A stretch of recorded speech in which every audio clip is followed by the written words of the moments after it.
What is going on, guys? Welcome back. Commentary for you, Madden 20. I want to talk about kind of the misdirection that I see this game going in. So first and foremost, look at how happy these two guys are.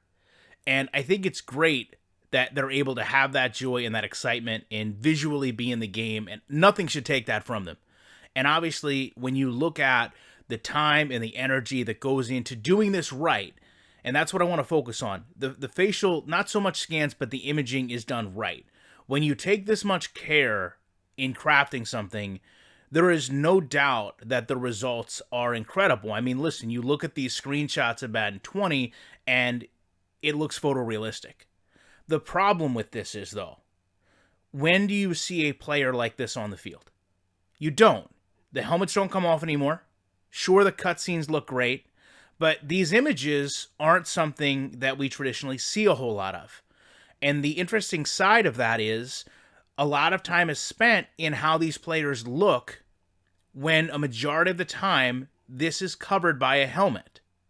Now, if they took this same stance and wanted to put this care and appreciation into not just how the player looked, but how the player moved and how the player animated, I think we'd be in a much better place. So when they're at the combine, which is where this is done, and they're looking at these moves. Now, granted, I know they can't motion capture them during the combine. That's an unrealistic expectation to have.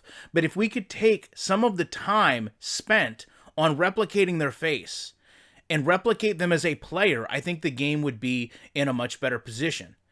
Because I think as I show you this last image, you'll understand these are not things that we're going to see in the game. And although they add immersion and they add depth, and certainly they don't take away from the game, when you look at players, morphing through each other, I don't care how their faces look. Their faces, to be honest, are only really viewable, like we talked about, in cutscenes, inferences, and replays. Focus on the player being replicated on field rather than on face, and I think we'd see a much better final product. Love to know your thoughts on this. Appreciate you checking it out. I will be back very shortly with more commentary.